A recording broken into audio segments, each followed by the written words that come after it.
يبدلنا خيرا منها إنا إلى.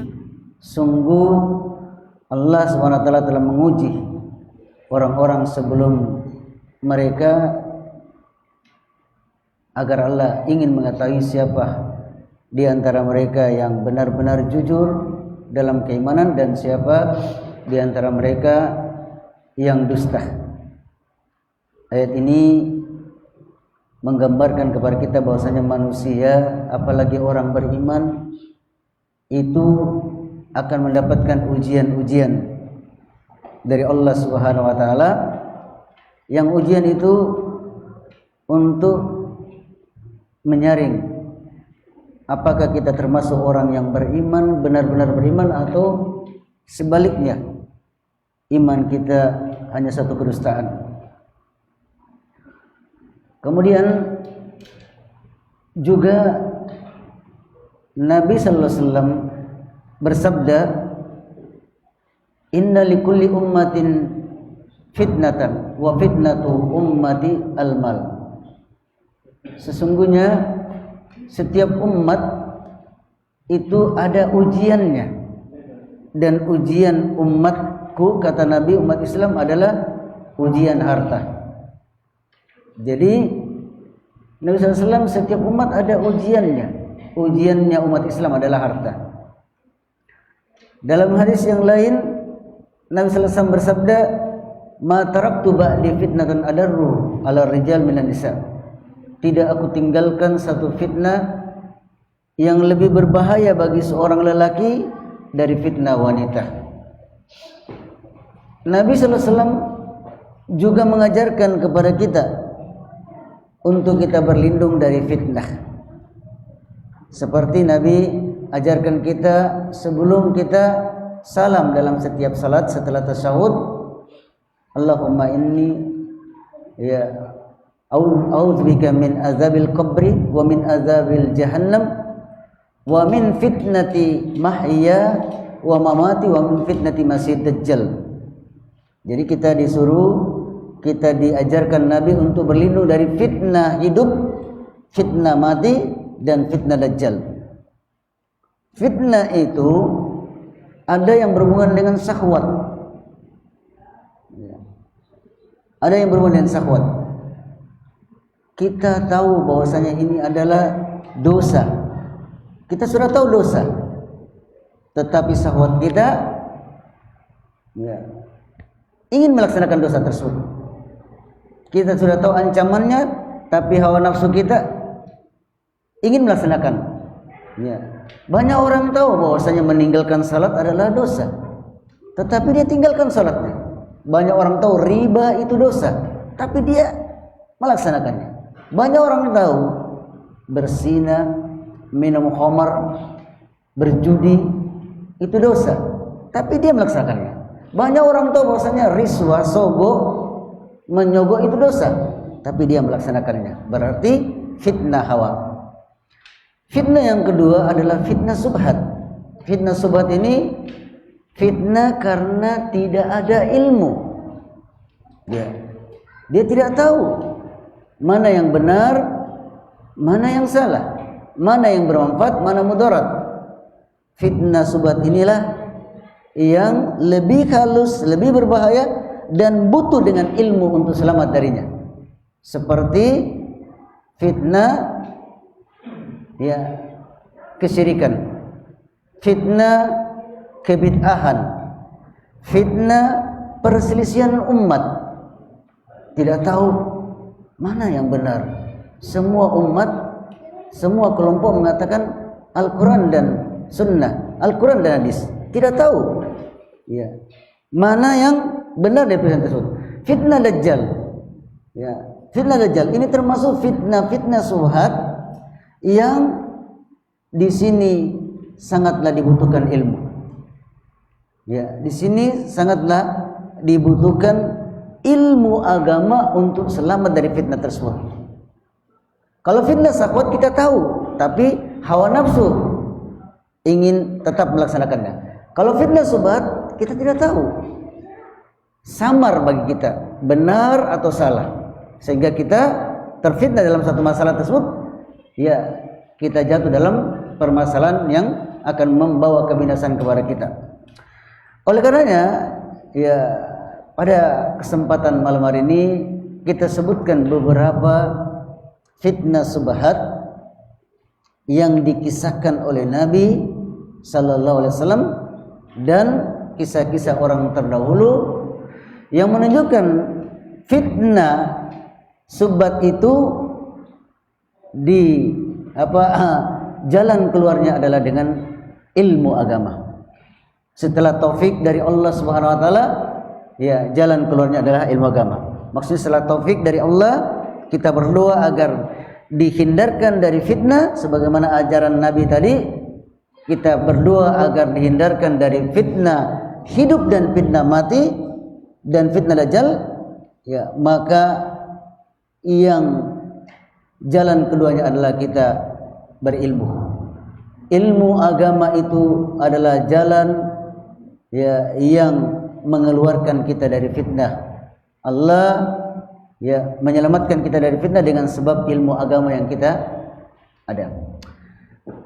Nabi SAW menceritakan dalam hadis Bukhari dan Muslim tentang ada seseorang yang di zaman dulu, di zaman sebelum Nabi SAW diutus, ya dia telah membunuh 99 orang. Kemudian dia ingin bertobat. Dia datangilah kepada orang ahli ibadah.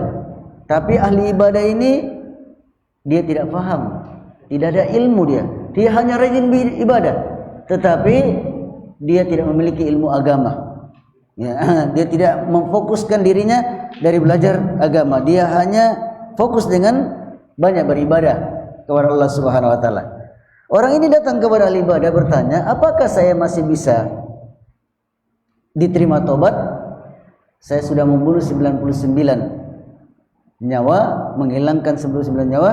Maka ahli ibadah terus mengatakan, tidak ada lagi tobat bagimu, dosamu sangat besar, 99.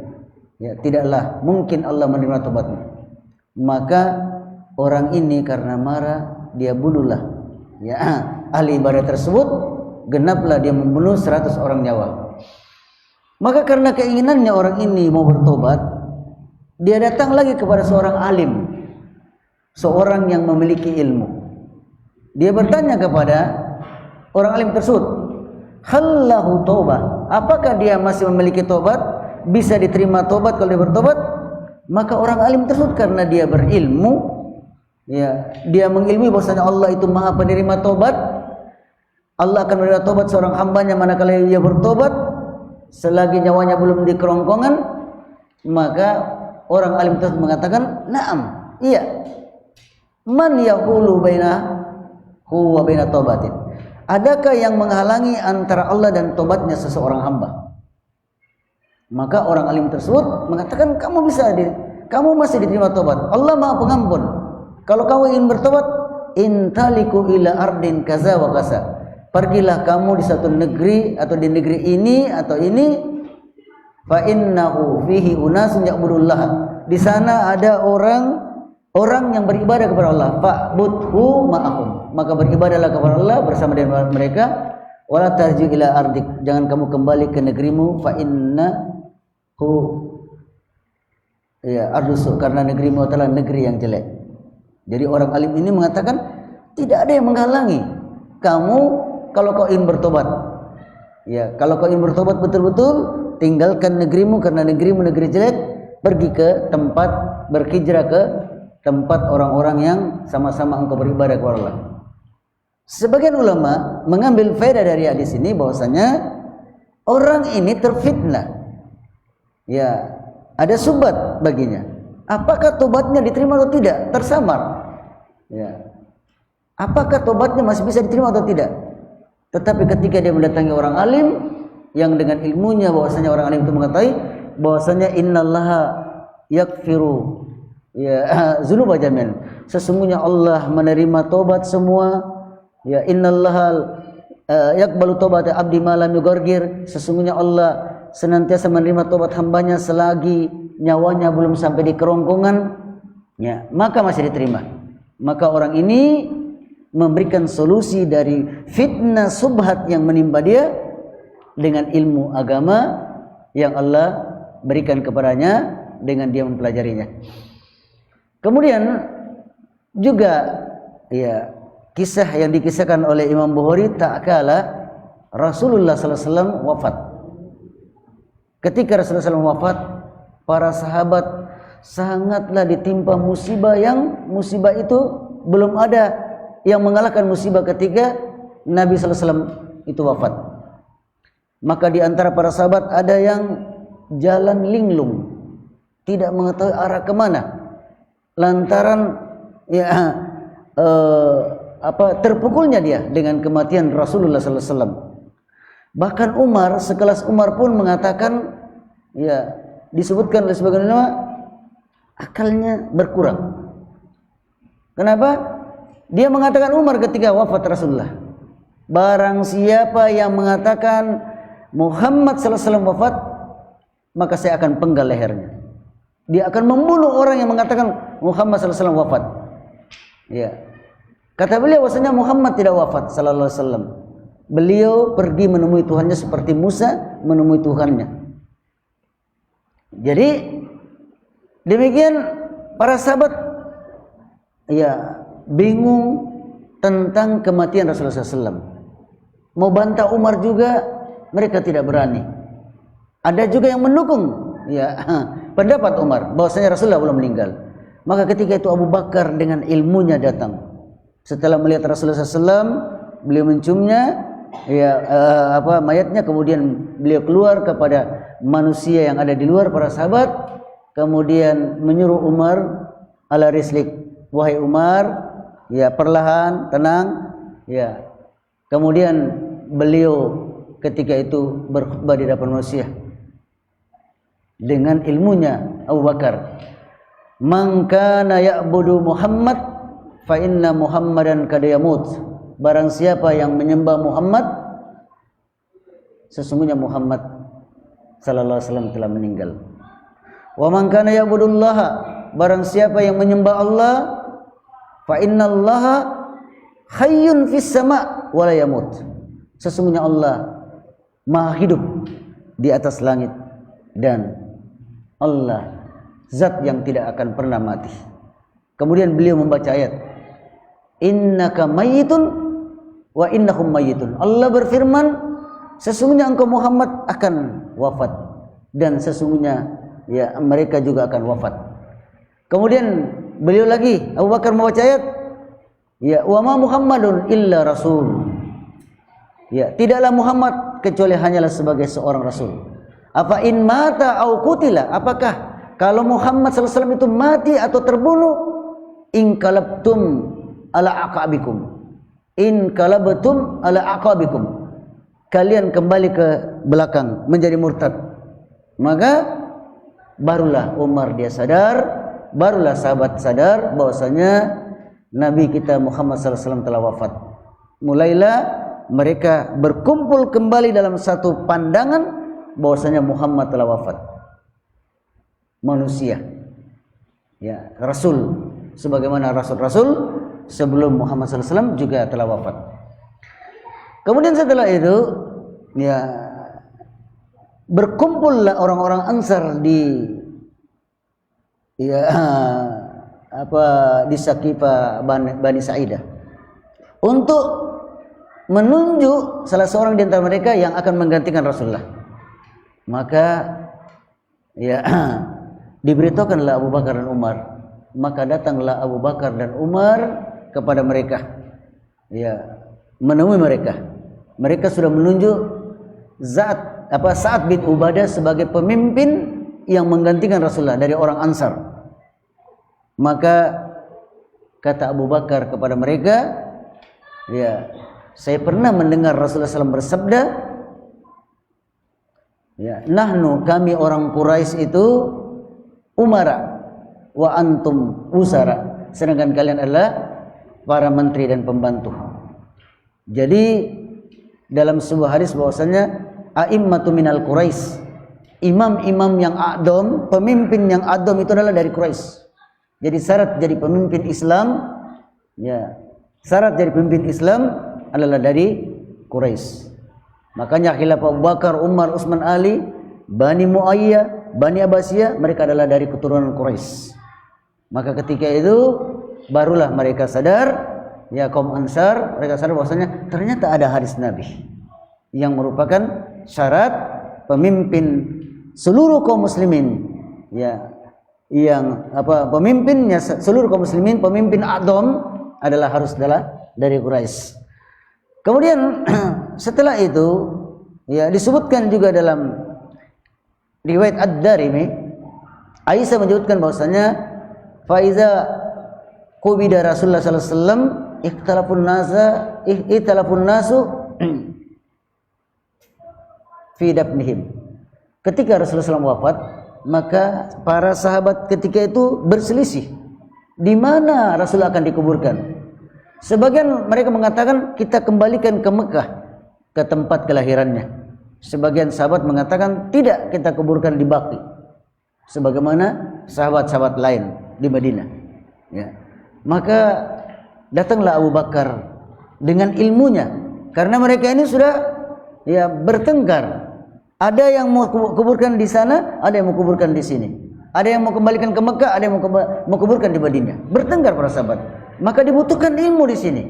Maka datanglah Abu Bakar, ya, mengatakan sami'tu Rasulullah SAW syai'an ma nasituhu. Saya pernah mendengar Rasulullah SAW sesuatu yang saya tidak lupa. Apa kata Abu Bakar?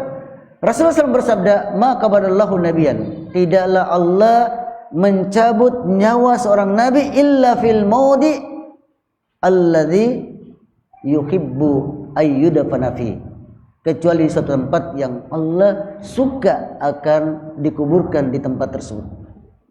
Jadi setiap nabi ketika dia meninggal satu tempat, maka disitulah dia dikuburkan, karena itulah tempat yang bagus ketika Allah mencabut seorang nabi nyawanya di tempat yang di situ Allah cintai, Allah suka untuk dikuburkan. Maka ketika itu diangkatlah ranjangnya Aisyah, dikuburkan Rasulullah SAW di kamarnya, ya, Aisyah, karena Rasulullah SAW meninggal di kamarnya Aisyah, di pangkuannya Aisyah radhiyallahu anha. Maka Rasulullah SAW tidak dikuburkan di Baqi, tidak dikuburkan di Mekah, di Ma'la, tetapi Rasulullah SAW dikuburkan di kamarnya Aisyah yang tempat Allah mencabut nyawanya, ya. Padahal tadi mereka sudah bertengkar. Ini menunjukkan fitnah, ya, fitnah perselisihan, ya, di antara kalangan sahabat itu di atasnya dengan ilmu. Karena mereka para sahabat ketika mendengar hadis Nabi langsung mereka tunduk. Ya. Mereka bertengkar tadi dalam masalah apakah Rasulullah sudah meninggal atau tidak. Datanglah Abu Bakar, ya, menyebutkan ayat, langsung mereka tunduk. Bertengkar mereka tentang siapa yang akan menggantikan Rasulullah, ya, orang-orang Ansar sudah mengangkat pemimpin. Datanglah Abu Bakar dengan hadis dari Nabi. Orang-orang berselisih di mana Rasulullah akan dikuburkan, di Mekah atau di Madinah, di Ma'la atau di Baqi. Maka datanglah Abu Bakar dengan hadis Nabi, dengan ilmu. Oleh karenanya pentingnya ilmu di zaman fitnah, apalagi fitnah-fitnah, ya, perselisihan di kalangan umat Islam. Kemudian juga disebutkan bagaimana kisah Abdullah bin Abbas ketika di zaman Ali bin Abi Thalib muncul namanya firqah Khawarij. Ya, firqah Khawarij. Ya, Khawarij ini di antara pemahamannya mereka mengkafirkan kaum muslimin yang melakukan dosa besar. Khawarij. Ya. Mereka adalah kelompok Khawarij di zaman Ali, keluar dari bahwasanya Ali ketika, ya, ingin mengadakan sesuatu hukum, maka dia mengangkat seseorang untuk menjadi hakim di antara perselisihan antara Ali dan Muawiyah. Padahal katanya mereka mengatakan al-hukmu, ya, ilallah. Hukum itu kembalikan kepada Allah, bukan kepada manusia. Ali itu ketika itu dia mengangkat Ammar bin Yasir, sedangkan Muawiyah mengangkat menunjuk Amr bin Al-As untuk mengadakan perjanjian antara Muawiyah dan Ali bin Abi Thalib, gencatan senjata. Maka ketika itu orang-orang Khawarij tidak setuju dengan keputusan Ali ini. Mereka berdalil bahwasanya hukum itu dikembalikan kepada Allah, bukan kepada manusia. Ini satu. Kemudian yang kedua yang menjadi kendala mereka bahwasanya Ali telah menang mengalahkan pasukan Aisyah. Ketika itu ada perang namanya perang Jamal. Ali melawan Aisyah istri Rasulullah SAW. Yang dipimpin oleh Aisyah istri Rasulullah SAW. Padahal ketika itu Ali memenangkan peperangan. Kenapa Aisyah tidak jadi tawanan? Atau kenapa kaum muslimin tidak mengambil ghanimah, rampasan perang yang dulu Rasulullah ketika berperang, ketika menang mengambil tawanan dan menjadikan mengambil ketawanan dan mengambil ghanimah. Yang kedua. Yang ketiga, kenapa Ali menghapus nama Amirul Mukminin? Kalau bukan Amirul Mukminin katanya berarti Amirul Kafirin, pemimpin orang kafir. Ali tidak mau memakai nama Amirul Mukminin. Di zaman Umar bin Khattab Amirul Mukminin, di zaman Utsman Amirul Mukminin, di zaman Ali dihapus. Dia tidak mau memakai Amirul Mukminin. Maka kata Abu Bakar Ibnu Abbas itu saja 3. Mulailah Ibnu Abbas memberikan jawaban subhat mereka dengan ilmu. Jadi ini subhat ini sulit kita jawab kecuali dengan ilmu. Ibnu Abbas mengatakan bahwasanya adapun yang pertama, kalian mengatakan bahwasanya kenapa Ali mengambil seorang untuk sebagai hakim dalam permasalahan peperangan di antara mereka. Maka kata Ibnu Abbas, bukankah Allah Subhanahu wa taala hanya persoalan suami dan istri? Bukankah Allah menyuruh untuk mengambil hakim dari kalangan istri dan kalangan suami? Dalam firman-Nya Allah SWT berfirman, kalau kalian menakutkan siqaqa bainahuma, pertengkaran di antara keduanya, faba'usu hakaman min ahlihi wa hakaman min ahliha, utuslah hakim dari keluarga istri dan hakim dari keluarga suami untuk membicarakan tentang keadaan suami istri ini, apakah mereka ini mau lanjut atau mau pisah. Ini dalam masalah pertengkaran suami istri. Allah membolehkan mengutus hakim, apalagi dalam persoalan darah kaum muslimin, maka lebih utama lagi untuk dibolehkan. Maka subhat pertama dijawab oleh siapa? Ibnu Abbas. Mereka mengaku dan mereka tenang dengan subhat itu. Subhat kedua, mereka menginginkan ketika perang Jamal, Ali bin Abi Thalib yang menang melawan Aisyah. Kenapa Aisyah tidak dijadikan budak? Dan kenapa tidak diambil ghanimah dari pasukannya Aisyah? Ini fitnah, Pak. Jadi Ali bin Abi Thalib ahli surga, dijamin, diberikan gembira masuk surga. Ammar bin Yasir juga pasukannya Ali, termasuk orang yang dijamin diberitakan gembira masuk surga. Keluarga Yasir surga bagi kalian. Aisyah adalah istri Nabi dan istri Nabi juga di surga. Berarti penghuni surga. Di Aisyah ada Subair bin Awam, khawarinya Rasulullah. Kata Rasulullah SAW, Subair fil jannah. Ada Tolha bin Ubaidillah. Kata Rasulullah, Tolha fil jannah. Sama-sama ahli surga, sama-sama berperang. Ahli surga lawan ahli surga. Karena apa, Pak? Karena fitnah. Karena fitnah.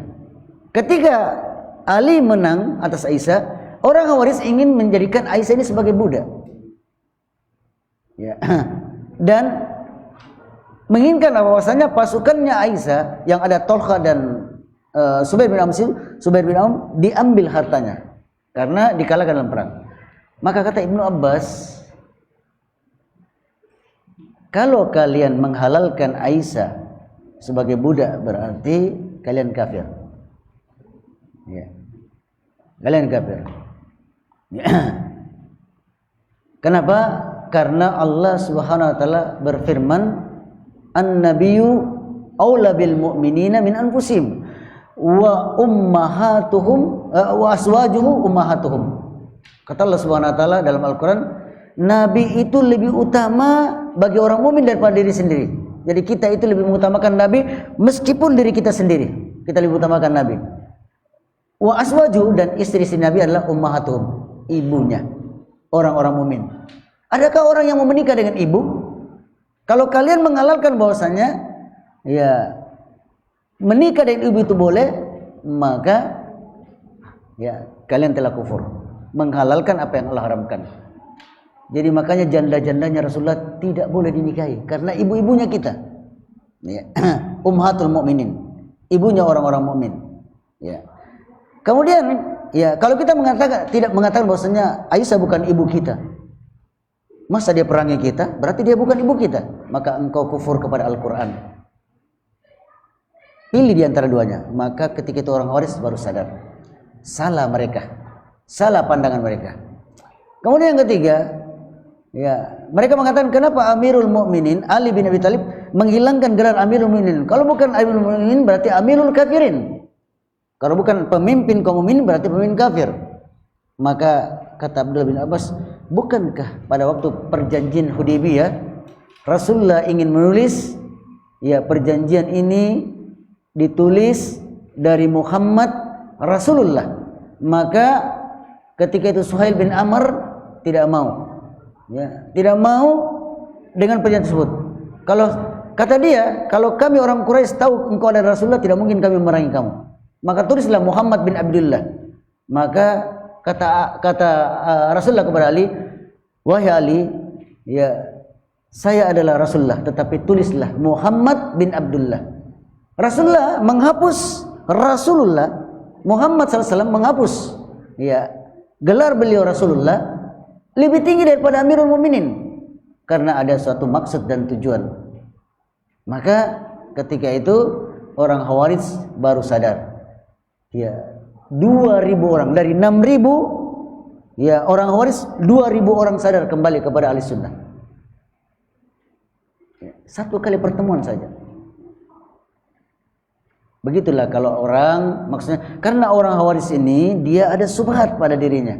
Dia tidak tahu mana yang benar mana. Maka ya dihilangkanlah sebagai subhatnya mereka dengan ilmu. Sehingga 2.000 orang berarti sepertiga dari kelompok Khawarij tadi ya kembali kepada ajaran ya Islam Ahli Sunnah. Itu dengan ilmu. Ini menunjukkan bahwasanya pentingnya ilmu di zaman-zaman fitnah, karena di zaman ini kita tidak tahu mana yang hak, mana yang batil. Ya, bahkan fitnah di zaman ini ya bisa jadi menjadikan kita itu beriman di pagi hari, di sore hari sudah menjadi kafir. Badiru bil amal fitanan. Bersegeralah beramal sebelum datangnya fitnah-fitnah kita ilail mudlim, kata Nabi. Fitnah seperti potongan malam gelap. Yusbihul mu'min kafir, yusbihul mu'min wa yumsi kafir. Seorang mukmin di sore hari, di pagi hari sudah kafir. Seorang mukmin di pagi hari, sore hari menjadi kafir. Jadi fitnah-fitnah yang menimpa seseorang kita tidak tahu, maka kita ya harus butuh dengan ilmu agama supaya untuk menghilangkan fitnah-fitnah subhat. Dikisahkan juga ya,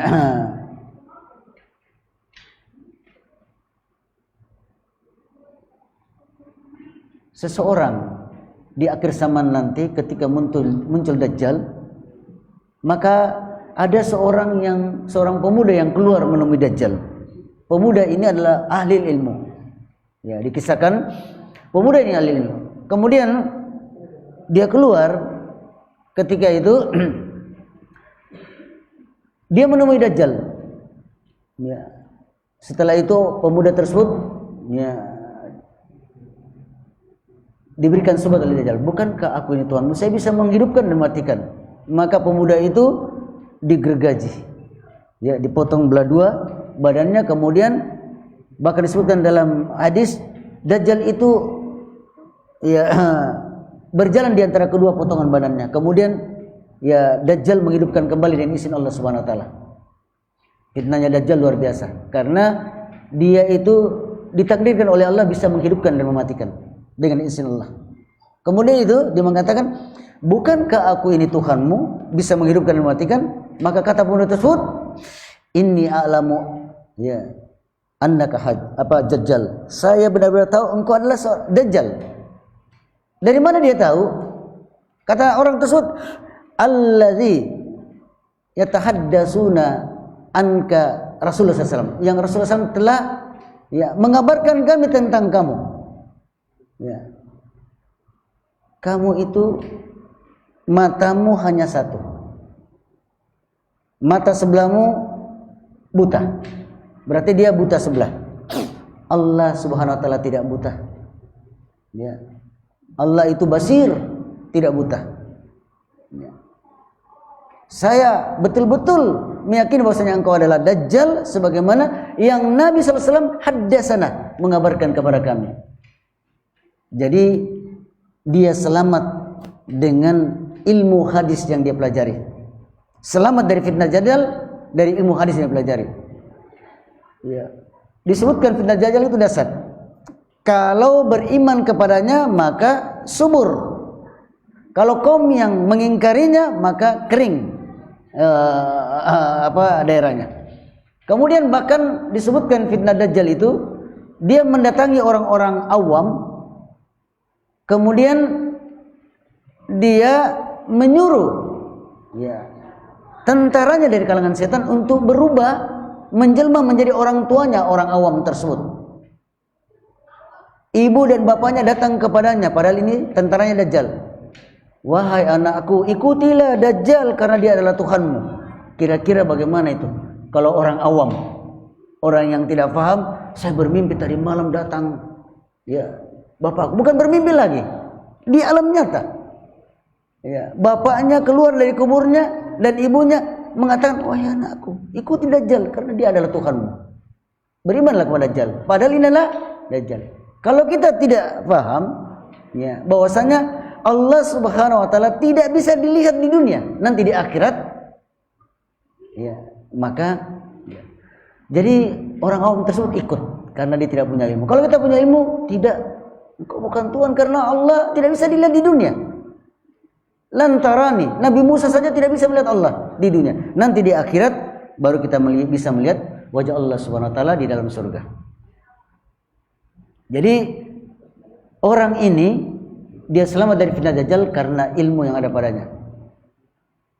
Dikisahkan juga Abdul Qadir Al-Jailani, seorang ulama terdahulu, pernah dalam satu hari beliau safar. Dalam keadaan ketika itu dia tidak menemukan air untuk menghilangkan sangat haus, panas cuaca, tidak ada habis air, dia ingin ya dia menginginkan air untuk menghilangkan kehausannya. Tiba-tiba datanglah sekumpulan awan. Ya. Datang awan yang hitam datang pas ya di atas ya pas di atasnya. Kemudian awan itu mengeluarkan hujan. Ya, ditadalah oleh Abdul Qadir Jailani. Setelah itu awan itu dia terdengar suara dari awan. Wahai Abdul Qadir Jailani, sesungguhnya saya ini Tuhanmu dan saya telah menghalalkan dari apa yang aku haramkan. Saya telah menghalalkan dari apa yang aku haramkan kepadamu dan saya telah menghilangkan beban untuk beribadah bagimu. Ya, kata Syekh Abdul Qadir, enyah kau dari sini. Ya, engkau pendusta. Ditanyakan, kemudian pergilah awan tersebut. Ditanyakan Syekh Abdul Qadir ini, kenapa engkau bisa memastikan bahwasanya dia adalah pendusta? Karena saya tahu dalam ilmuku bahwasanya Allah Subhanahu wa taala tidak bisa dilihat. Dan saya tahu dengan ilmuku bahwasanya kita tidak ada seorang pun manusia yang bebas dari beban ibadah. Ya. Tidak ada seorang pun manusia yang dia boleh menghalalkan apa yang Allah haramkan. Nabi saja tidak demikian, apalagi saya. Hanya kau, berarti kau bukan kau adalah syaitan. Jadi dengan ilmunya dia selamat dari fitnah. Ya, dengan ilmunya selamat dari fitnah ya atau bujukan syaitan ya kepadanya. Inilah yang menunjukkan bahwasanya ilmu itu adalah sesuatu penyelamat kita dari fitnah setelah taufik dari Allah Subhanahu wa taala. Oleh karena dalam sebuah hadis Nabi sallallahu alaihi wasallam bersabda, "Innallaha la yaqbidul ilma intisan an ibadihi, walakinnallaha yaqbidul ilma bi qabdil ulama." Sesungguhnya Allah tidak mengangkat ilmu dari hamba-hambanya secara keseluruhan. Akan tetapi Allah mengangkat ilmu agama itu dengan mematikan ulama. Hatta sampai ma baqiya alim. Sampai tidak ada lagi orang alim di dunia ini. Ya, ittahasa nasru usan juala. Mereka mengangkat pemimpin yang bodoh. Tidak ada lagi orang alim di dunia ini. Sudah dimatikan semuanya. Mereka mengangkat pemimpin orang bodoh. Fasa'alu, mereka bertanya kepada pemimpin tersebut. Fa'abtu bighairi ilmi, dia berfatwa dengan tanpa ilmu. Fadallu wa adallu, maka dia sesat dan menyesatkan. Terjadilah fitnah. Oleh karenanya sebelum ya, ulama-ulama atau orang alim diangkat, maka belajarlah ilmu agama kepada mereka. Ya, datangilah majlis-majlis mereka, karena dengan itu sebab Allah SWT akan menyelamatkan kita dari fitnah-fitnah hidup dan mati yang akan selalu ditimpakan kepada Allah kepada kita untuk menguji iman kita. Walau alam bisawab, kita cukupkan. Mungkin ada yang ingin ditanyakan masalah ini atau masalah yang lainnya, disilahkan.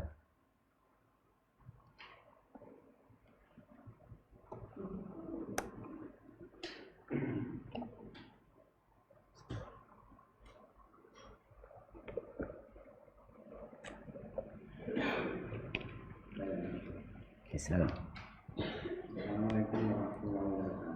Assalamualaikum warahmatullahi wabarakatuh. Ini fitnah syubhat yang saat ini sangat mengancam kita. Iya.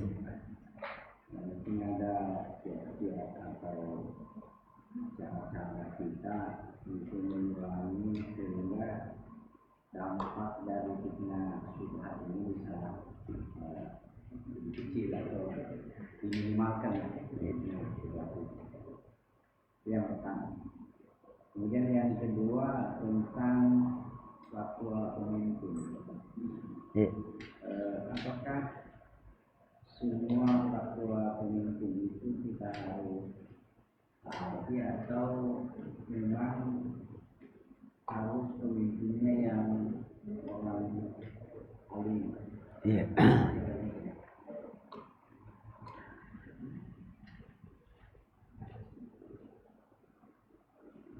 Yang pertama,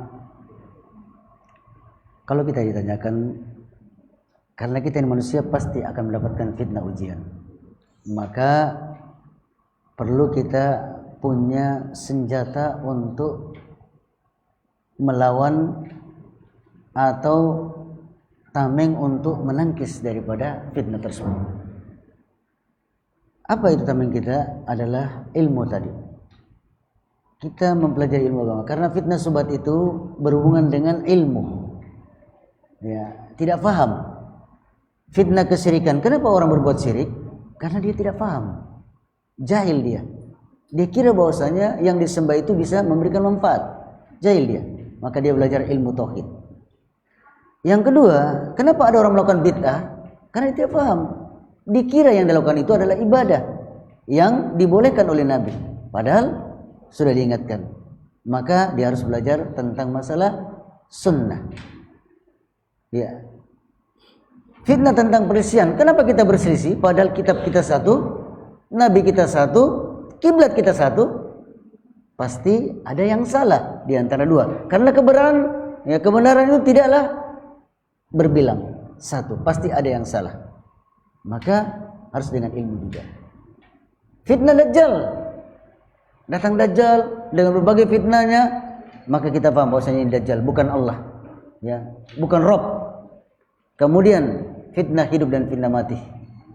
Fitnah hidup dan fitnah mati. Maka fitnah-fitnah ini atau fitnah subhat ini tadi haruslah dengan ilmu. Kita punya ilmu agama. Setiap datang fitnah, kita paham bahwasanya ini fitnah. Ya, bagaimana cara untuk keluar dari fitnah tersebut? Yang kedua, tentunya kita selalu berdoa kepada Allah Subhanahu wa taala. Berdoa sebagaimana doa yang kita diajarkan Nabi tadi, kita berlindung daripada fitnah hidup dan fitnah mati dan fitnah Dajjal. Kemudian ya, dalam fitnah perpecahan umat, maka Nabi itu biasa kalau salat malam, di antara doa iftitahnya dia mengatakan, ihdini limakhtulifah fima. Ihdini limakhtulifah. Tunjukkanlah kami dari jalan yang lurus dari apa yang kami perselisihkan. Innaka tahdi ila siratal mustaqim. Sesungguhnya engkau adalah pemberi petunjuk kepada jalan yang lurus. Jadi kita tidak tahu mana yang benar, mana yang salah. Di sana dalil, di sini dalil. Maka kita kalau tengah malam kita berdoa kepada Allah dengan doa iftitah Nabi. Allahumma rabba Jibril ila wa Mikail wa Israfil fatiras samawati wal ardh. Ya. Kemudian kita meminta supaya diberikan petunjuk dari apa yang kami perselisihkan. Jadi kita berdoa kepada Allah SWT. Di samping usaha kita berilmu, dan kita juga menyandarkan kepada Allah dengan doa kita. Mungkin dengan sebab doa tersebut Allah memberikan kita petunjuk kepada jalan-jalan kebenaran. Itu yang pertama. Yang kedua, ya, fatwa pemimpin. Jadi selagi pemimpin tersebut memberikan fatwa atau menyuruh kita kepada perkara yang tidak ada maksiat, maka wajib ditaati. Karena atiullah wa atiur rasul wa ulil amri minkum. Taatlah kepada Allah dan Rasulnya dan kepada ulil amri minkum, di antara kalian pemimpin.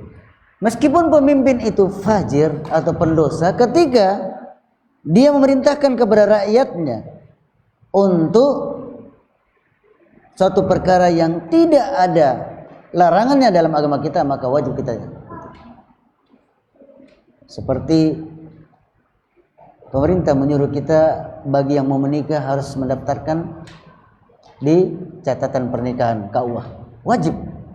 Berarti kalau menikah siri sah tetapi berdosa.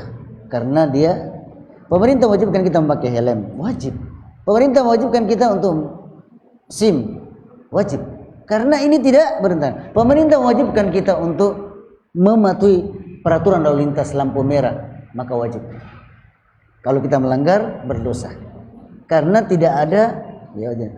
Kalau pemerintah menyuruh kita untuk mencuri, minum khamar, makan babi, berarti jangan ditaati. La ta'ata li makhluqin fi masil khaliq. Jadi meskipun dia pemimpin yang jelek, kalau selama dia menyuruh kita kepada perkara yang tidak bertentangan, maka wajib kita ikuti. Ya, betul. Satu lagi, ya,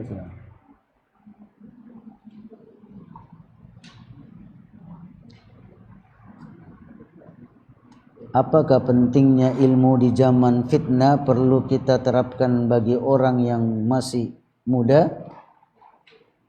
Apakah ini akan berpengaruh baik pada mereka? Jazakumullah khairan. Ini pertanyaan Roja dari Bandung ini. Ya. Pertanyaannya bahwasanya apakah bagi seorang pemuda juga harus berilmu ketika dia mendapatkan fitnah? Iya. Jawabannya iya. Naam. Bukan cuma orang tua. Orang tua butuh dengan ilmu, anak muda lebih-lebih butuh dengan ilmu. Ya. Karena masih panjang umurnya kalau orang muda. Masih banyak fitnah yang akan dihadapi. Maka jawabannya iya. Semua orang butuh dengan ilmu, karena semua kita akan diuji oleh Allah Subhanahu wa taala dengan fitnah-fitnah di akhir zaman. Jadi kita butuh baik yang muda maupun yang tua. Bahkan yang lebih muda itu lebih membutuhkan ilmu, karena secara statistik mereka masih lebih panjang umurnya daripada yang sudah tua. Alhamdulillah. Masih ada lagi?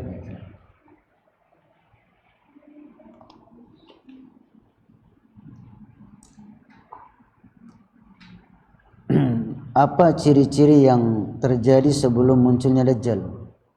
Ini tentang keimanan kepada yaumil akhir. Ya, Dajjal sebelum dia keluar, ini termasuk 10 ciri. Ya, 10 ciri daripada terjadi kiamat. Cirinya adalah pertama keluarnya Imam Mahdi. Imam Mahdi ya muncul, kemudian beliau memimpin manusia ketika itu dalam keadilan. Setelah itu keluarlah Dajjal. Ya, Dajjal kemudian memfitnah dari kaum muslimin, sehingga Allah Subhanahu wa taala menurunkan Nabi Isa alaihissalam untuk membunuh Dajjal. Jadi itu ciri-cirinya, bahwasanya Imam Mahdi duluan, kemudian Dajjal, kemudian Nabi Isa, kemudian Ya'juj bin Ma'juj, ya, kemudian matahari terbit dari arah barat, atau ada binatang yang keluar dia bisa berbicara kepada manusia, atau ada azab yang menggiring atau api yang menggiring manusia di masyarnya di dunia. Itu di antara ciri-cirinya ya keluarnya Dajjal, sebelum keluarnya Dajjal. Kemudian dikatakan di hadis bahwasanya banyaknya pengikut Dajjal itu karena perempuan dari kaum perempuan. Bagaimana caranya agar kami kaum perempuan selamat dari fitnah Dajjal?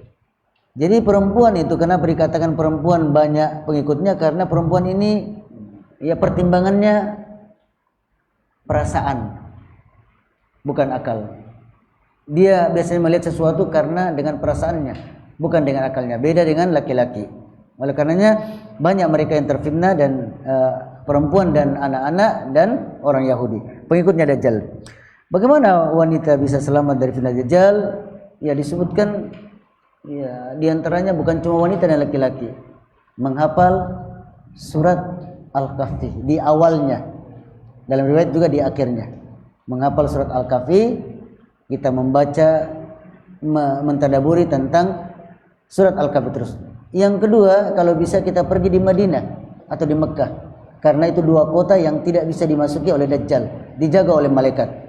Yang ketiga adalah pelajari tauhid, pelajari tentang nama dan sifat Allah, bahwasanya Allah itu ya laisa awarun, kata Nabi.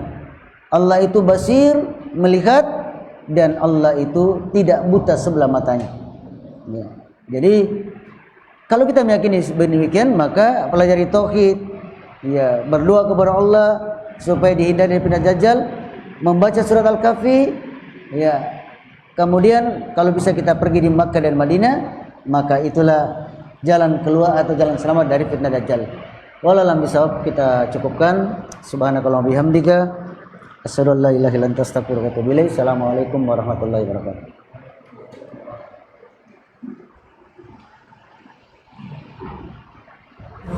عظيم فستبصر ويبصرون بأيكم المفتون إن ربك هو أعلم بمن ضل عن سبيله وهو أعلم بالمهتدين فلا تطع المكذبين ودوا لو تدهن فيدهنون ولا تطع كل حلاف مهين هماز مشاء بنميم مناع للخير معتد أثيم عتل بعد ذلك زنيم أن كان ذا مال وبنين إذا تتلى